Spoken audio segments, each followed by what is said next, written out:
Bismillahirrahmanirrahim.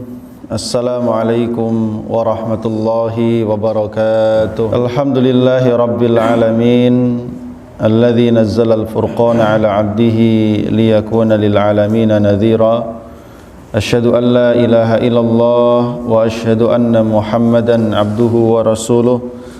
Allahumma salli wa sallim wa barik ala sayyidina Muhammadin wa ala alihi wa ashabihi wa man tabi'ahum bi ihsanin ila yaumiddin. Amma ba'du, rabbi shrah li sadri wa yassir li amri wahlul 'uqdatam min lisani yafqahu qawli. Subhanaka la ilma lana illa ma 'allamtana innaka antal alimul hakim. Allahumma 'allimna ma yanfa'una wanfa'na bima 'allamtana wa zidna ilman ya rabbal alamin. Allahumma inna nas'aluka ilman nafi'an wa rizqan tayyiban wa amalan mutaqabbalan wa shifaan min kulli da'in wa saqamin. Allahumma ati nufusana taqwaha wa zakkiha anta khairu man zakkaha anta waliyuha wa maulaha. Allahumma inna na'udzubika min qalbin la yakhsha' wa min ilmin la yanfa' wa min nafsin la tashba' wa min da'watin la yustajabu laha.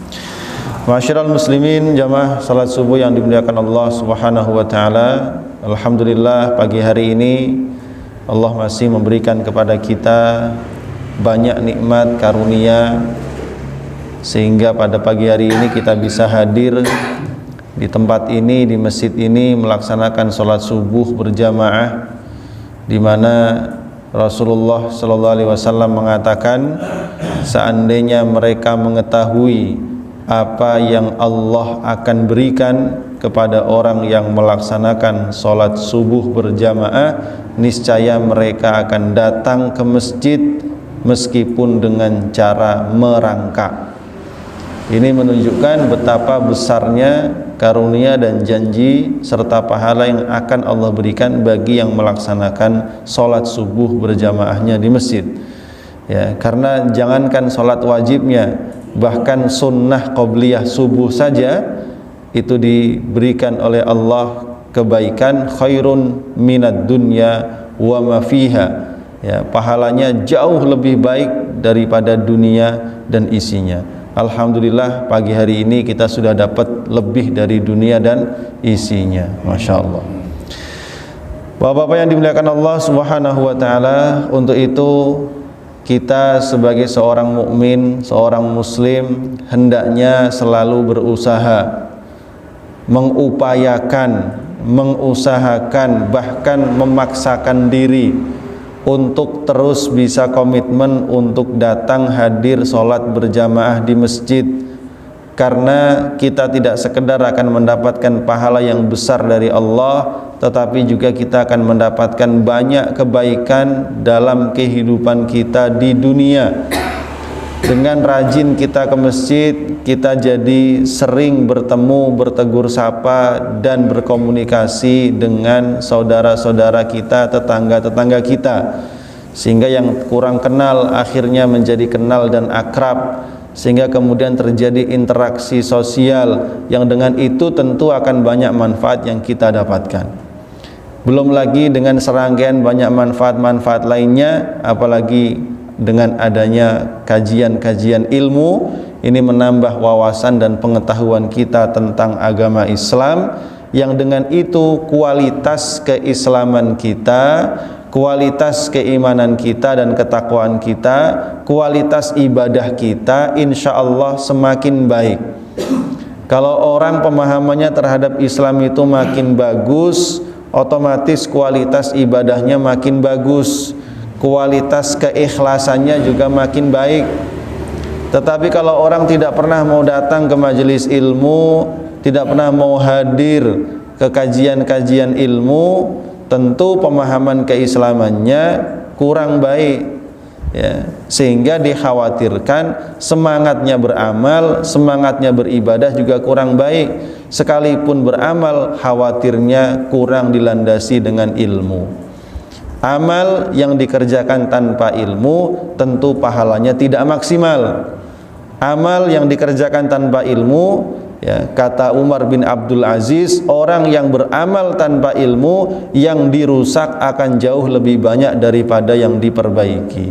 Itulah pentingnya kita hadir ke majelis ilmu. Apalagi setelah majelis ilmu ada santapan apa? Jasmani. Nasi uduk apa nasi kuning? Soto atau lontong sayur. Nah, tinggal pilih. Ya, alhamdulillah. Ma'asyiral muslimin jamaah rahimakumullah. Pagi hari ini kita akan belajar salah satu surat dalam Al-Qur'an juz 30. Sebelumnya kita sudah selesaikan surah Al-A'la. Insyaallah kita naik satu ke atas, yaitu surah At-Tariq. Ya, silakan bisa dibuka yang bawa Quran, surah At-Tariq, yaitu surat yang ke-86. Kita baca bareng-bareng, kita mulai dengan ta'awudz dan membaca basmalah. A'udzu billahi minasy syaithanir rajim. Bismillahirrahmanirrahim. Was-samaa'i wat-tariq. Wa ma adraka mat-tariq. An-najmus thaqib. In kullu nafsin lamma 'alaiha hafiz. Falyanzuril insanu mimma khuliqa min ma'in dafiq yakhruju min bainis sulbi wat taraib. Innahu ala raj'ihi laqadir. Yawma tublas sarair. Fama lahu min quwwatin wala nasir. Was-samaa'i dhatir raj' wal ardi dhatis sad'. Innahu laqawlun fasl wa ma huwa bil hazl.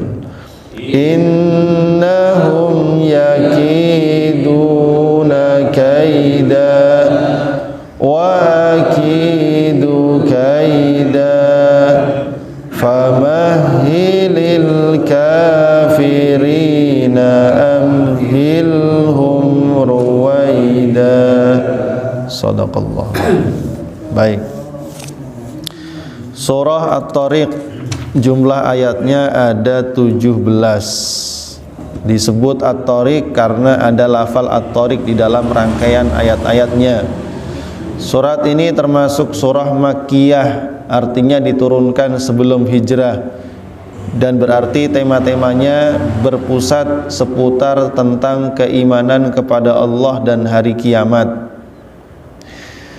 Adapun urutan turunnya, dia diturunkan setelah surah Al-Balad dan sebelum surah Al-Qamar. Para ulama menyebutkan ini urutan turunnya nomor 36. Surat ke-36 yang diturunkan oleh Allah kepada Rasulullah SAW. Adapun urutannya di mushaf adalah nomor 86. Adapun hadis-hadis yang berkaitan tentang keutamaan daripada surat-surat ini diriwayatkan dari Abu Hurairah radhiyallahu anna Rasulullah sallallahu alaihi wasallam, bahwa Rasulullah kana yaqra, ya, punya kebiasaan yaqra'u fil isya'il akhirah, kalau salat isya terakhir, maksudnya kalau waktu isyanya diakhirkan, beliau membaca rakaat pertama setelah Al-Fatihah was-sama'i dzatil buruj, dan rakaat kedua setelah Al-Fatihah was-sama'i wat-tariq. Ini kalau fil isya'il akhirah, di salat isya yang terakhir. Karena di zaman Nabi itu kalau waktu isya masuk, Bilal azan, ya, nanti berdatanganlah sahabat-sahabat Nabi datang ke masjid, ya, salat ba'diyah atau salat tahiyatul masjid sambil nungguin datangnya Rasulullah sallallahu alaihi wasallam. Rasul di mana? Di rumah, rumahnya di samping masjid. Tapi Rasul tidak selalu setelah azan itu langsung keluar masuk masjid kalau waktu isya. Ya, kadang beliau langsung keluar sehingga sholatnya pas di waktu awal isya. Kadang beliau keluarnya jam 12 malam, ya, baru keluar, sehingga sahabat yang nungguin itu sampai terkantuk-kantuk, Pak. Ya, sampai kepala mereka beradu dengan kepala sebelahnya. Berarti menandakan jamaahnya rame, penuh, makanya saling kepalanya beradu. Kalau jamaahnya dikit, nggak mungkin kepalanya beradu, yang ada ngantuk jatuh, gitu, ya kan? Karena jamaahnya rame, berdesakan, makanya saling beradu kepalanya, ngantuk, nungguin saking lamanya. Nah, zaman itu nggak ada yang protes kalau imamnya lama. Kalau zaman sekarang imamnya lama, qomat sendiri, sholat sendiri, pulang. Ya, gitu. Nah, nanti Rasul datang, Bilal disuruh azan lagi. Jadi ada azan lagi kalau isyanya diakhirkan. Azan lagi, setelah itu qobliyah, gitu kan, baru qomat, kemudian sholat berjamaah isya. Nah, itulah namanya isya yang diakhirkan.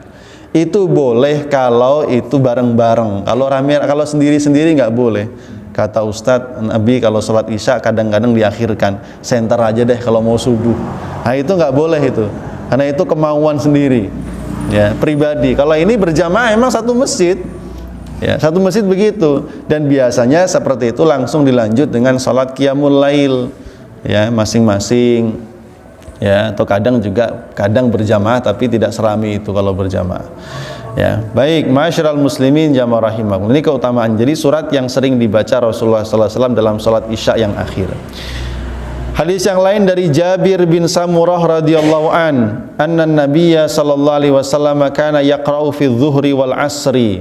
Rasul juga punya kebiasaan kalau salat zuhur dan asar, berarti salatnya sir, beliau membaca juga rakaat pertama was-sama'i dzatil buruj, rakaat kedua was-sama'i wat tariq. Ya, bayangin salat sir pelan tapi bacaannya setengah halaman. Al-Buruj itu hampir satu halaman, At-Tariq setengah halaman. Kebayang kan? Kalau kita sir kan paling kul huwallah aja lah, sama inna a'tayna. Tahu-tahu baru takbir Allahu Akbar, ya, makmumnya baru datang takbir, imamnya ada ruku, ya, karena inna a'tayna kal kautsar, ya. Jadi itu diantaranya. Makanya ini termasuk diantara surat-surat yang selayaknya kita hafalkan. Seorang muslim setidaknya dia punya bekal untuk sholat itu juz 30, ya, supaya sholatnya ini punya pilihan-pilihan surat. Baik, ma'asyiral muslimin jamaah rahimakumullah. Adapun tema-tema yang akan dibahas dalam surat ini, yang pertama adalah itsbat wa ta'kid wujudil hafadha ala bani Adam, yaitu menetapkan dan menguatkan tentang adanya para malaikat yang Allah tugaskan untuk mengawasi dan menjaga manusia, ya. Jadi kita ini ada bodyguard tapi bukan manusia, malaikat, ya, tugasnya mengawasi sekaligus juga untuk mencatat amal-amal perbuatan kita. Yang kedua ada itsbat tamami qudratillahi ta'ala 'alal ba'ats, menetapkan tentang kesempurnaan kekuasaan Allah dan kemampuannya untuk membangkitkan kembali manusia setelah nanti mereka semua mati, atau disebut dengan yaumul ba'ats, ya, al-ba'ats artinya kebangkitan. Kemudian yang ketiga itsbatu wa ta'kid annal qur'ana haqqun wa qawlu faslin laisa bil hazl, menetapkan dan menguatkan bahwa Al-Quran itu adalah sebuah kebenaran, perkataan atau hujjah yang sangat kuat, ya, hujjah yang akan mematahkan semua argumen-argumen orang-orang yang meragukan kebenaran Al-Quran dan semua kandungannya.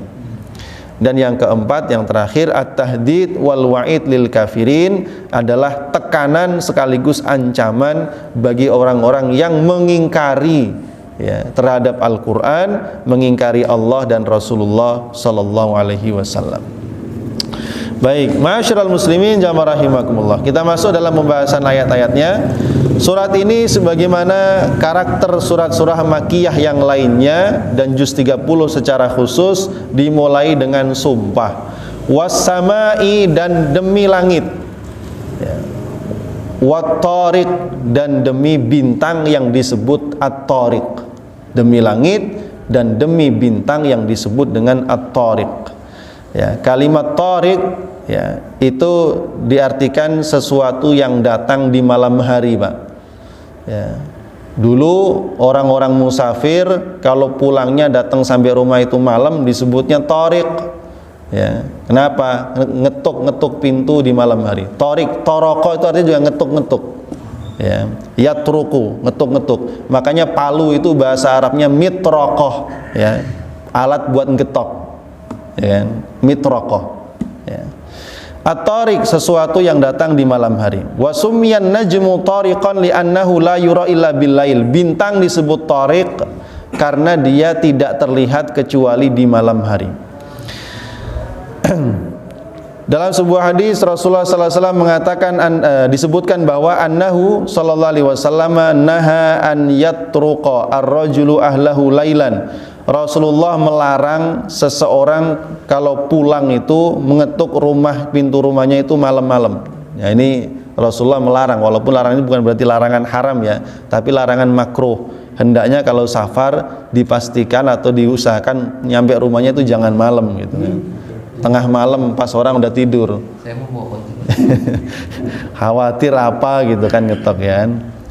Wa qauluhu fi du'a, ada juga dalam sebuah doa, illa tariqan yatruku bi khairin ya rahman, ya. Rasul minta perlindungan, ya Allah, kami berlindung kepadamu dari sesuatu yang ngetuk-ngetuk di tengah malam. Ya.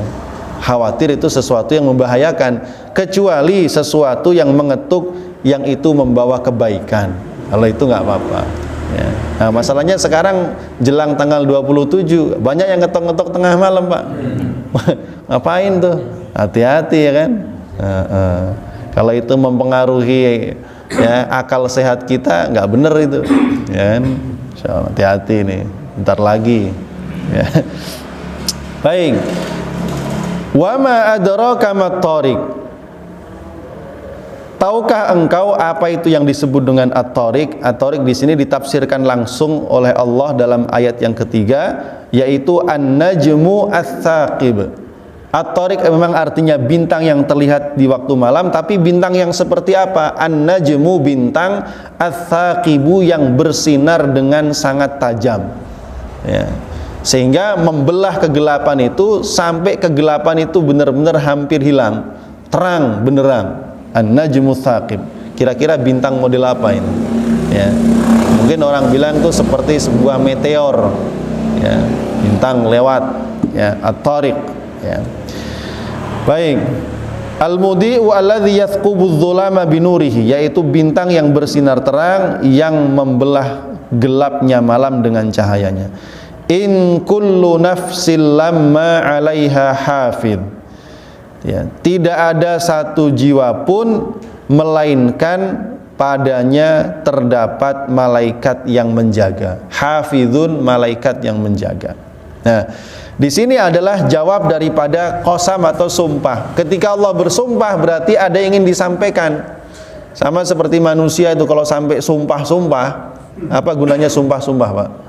Untuk menekankan bahwa informasi yang saya sampaikan ini serius. Sumpah demi Allah gitu, sampai ngomong begitu. Ya, bedanya kalau kita manusia, orang muslim tidak boleh bersumpah kecuali dengan nama Allah. Gitu. Kalau Allah bersumpah dengan makhluknya, dan makhluk yang digunakan bersumpah oleh Allah ini pasti memiliki kedudukan yang sangat penting dalam kehidupan kita. Allah bersumpah dengan langit, langit penting bagi kehidupan kita. Kalau langit runtuh, kiamat. Ya. Bintang juga begitu penting, dia memiliki fungsi dalam kehidupan kita. Bintang, gugusan bintang, rasi bintang adalah petunjuk bagi para nelayan, bagi para musafir untuk menentukan arah, ya kan? Kalau mendung susah, mana ini utara, timur laut dan seterusnya, nggak ketahuan. Ya. Sesuatu yang penting. Nah, Allah ingin menyampaikan sebuah pesan penting, makanya diawali dengan sumpah. Apa pesan pentingnya? In kullu nafsin lamma 'alaiha hafidz. Tidak ada satu jiwa pun. Tidaklah kullu nafsin, setiap jiwa. Ya. Lamma, melainkan 'alaiha, padanya, hafizun, malaikat penjaga. Ya. Jadi Allah Subhanahu wa ta'ala menugaskan kepada malaikat-malaikatnya untuk memberikan penjagaan kepada makhluknya, kepada manusia. Ya. Maka Allah Subhanahu wa ta'ala bersumpah dengan langit, bersumpah dengan bintang, dengan At-Tariq, bahwa setiap jiwa manusia itu memiliki malaikat yang Allah tugaskan untuk menjaga. Al-malaikah muwakkal bihifdhiha, ya, menjaganya atas perintah Allah, sebagaimana firman Allah dalam ayat yang lain, lahu muaqibatun, lahu bagi manusia, muaqibat, malaikat yang bergonta-ganti, mim baini yadaihi, baik itu di depannya, wa min khalfihi, dan di belakangnya, yahfazunahu, yang senantiasa menjaganya, min amrillahi, disebabkan adanya perintah dari Allah. Ya, nah ini yang menarik, berarti Allah itu tidak membiarkan kita ini hidup sendirian tanpa penjagaan, Pak. Ya, bahkan dalam surah Yusuf itu indah sekali. Nabi Yakub ketika diminta oleh anak-anaknya, ayah, kita tidak akan diberikan lagi bantuan oleh penguasa Mesir kalau kita besok ke sana lagi tidak membawa saudara kami yang namanya Bunyamin. Ya, sementara ayahnya sudah pernah kehilangan Yusuf, masa mau ngelepasin Bunyamin lagi, berat. Ya, tapi karena memang tidak mungkin tidak dilepaskan, beliau minta perlindungan kepada Allah.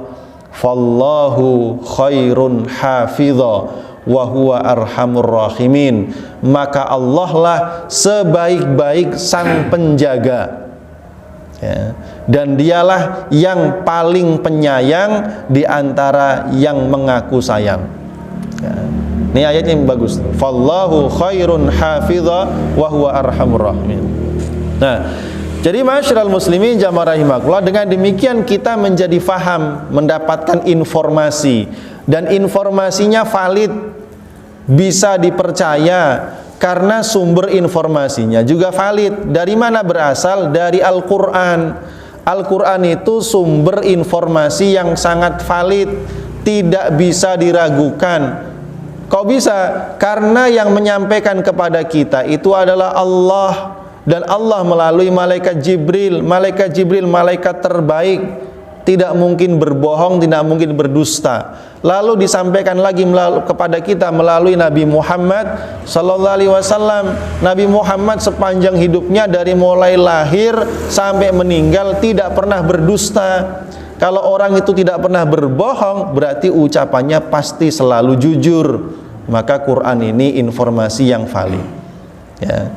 Lah anehnya zaman sekarang banyak orang-orang, Pak, sekolahnya tinggi-tinggi sampai profesor, sampai doktor, tapi untuk meyakini Quran itu suci, wahyu, dan tidak ada dusta di dalamnya, itu mikir-mikir dulu, ngarang buku dulu beratus-ratus halaman. Itu pun kesimpulannya masih belum bisa menyimpulkan Quran itu wahyu dari Allah. Ya. Jadi faktornya apa? Faktornya keimanannya. Ya. Nah, kita nggak perlu sampai profesor doktor dulu. Pokoknya kalau Quran yang ngomong pasti benar. Ya. Ketika Quran memberikan kita informasi bahwa Allah Subhanahu wa ta'ala menugaskan malaikat-malaikatnya untuk menjaga manusia di dunia, ya kita percaya begitu saja. Ya. Nggak perlu nyari-nyari bukti malaikatnya sebelah mana. Ya. Allah sudah sampaikan tadi dalam surah Ar-Ra'd ayat 11, lahu muaqibatun. Ya, Allah memiliki malaikat yang bergonta-ganti. ya, pagi ya turun, kalau ini subuh nih, malaikat pagi naik, malaikat malam naik ke atas langit, ya kan, turun malaikat siang, ganti shift siang Pak, ya. Loh, saat emang malaikat capek juga, bukan urusan capek, memang tugasnya begitu, dia tugasnya malam, ya. Ada malaikat tugasnya siang. Kalau malaikat itu nggak ada capek, nggak ada lelah, nggak ada bosan, nggak ada protes, dan nggak ada malaikat minta cuti. Ya, kita minta cuti, malaikat nggak ada, ya kan? Itu malaikat. Memang tugasnya dia bertugas berjaga di waktu malam. Nanti ada malaikat bertugas di waktu siang. Makanya setiap kali pergantian malaikat seperti ini, ya, malaikat malam naik ke langit ditanya oleh Allah, bagaimana engkau tinggalkan hamba-hambaku? Ya Allah, aku tinggalkan mereka sedang sholat subuh berjamaah di masjid. Laporannya begitu Pak, ya. Tapi kalau subuh masih di atas kasur, ya, dengan selimutnya, ya, dilaporinya begitu. Bagaimana kondisi hambaku saat engkau tinggal? Masih selimutan, gitu. Ya, masih tidur. Jadi laporan setiap hari, itu laporan yang sifatnya harian. Nanti malaikat yang pagi itu turun berdoa dia kepada Allah, ya. Ya Allah, Allahumma a'ti munfiqan khalafan. Ya Allah, yang berinfak hari ini berikan ganti yang lebih baik, ya kan? Begitu, makanya ada namanya sedekah subuh. Allahumma a'ti mumsikan talafan. Ya Allah, yang pelit hari ini, ya, mumsikan, menahan hartanya, berikanlah kehancuran. Ini maksudnya bagi orang-orang yang benar-benar pelitnya, naudzubillah Pak, ya, gitu maksudnya. Jadi itu setiap pagi begitu. Nanti sore menjelang maghrib juga begitu, malaikat siang naik, malaikat malam turun bergantian, ya. Nah, ma'asyiral muslimin jamaah rahimakumullah, lahu muaqibatun min baini yadayhi wa min khalfihi yahfazunahu min amrillah. Dalam surah yang lain juga Al-Infitar disebutkan, wa inna 'alaikum lahafizin. Sungguh, ya, di atas kalian itu ada malaikat-malaikat penjaga. Kiraman, mereka itu makhluk yang mulia. Katibin, lagi senantiasa mencatat. Jadi malaikat yang menjaga ini dia mencatat Pak, menulis. Nggak tahu pakai pulpen atau pakai mesin ketik, saya nggak paham. Pokoknya mencatat. Setiap perbuatan manusia itu dicatat, ditulis, ya kan? Setiap yang diucapkan, kata-kata apapun ditulis. Ma yalfidhu min qaulin illa ladaihi raqibun atid, dalam surah Qaf. Tidaklah manusia melafalkan satu lafal pun. Lafal itu berarti satu bunyi, ya. Kita bilang gitu, itu bunyi, ya, itu bunyi, itu ditulis, ya.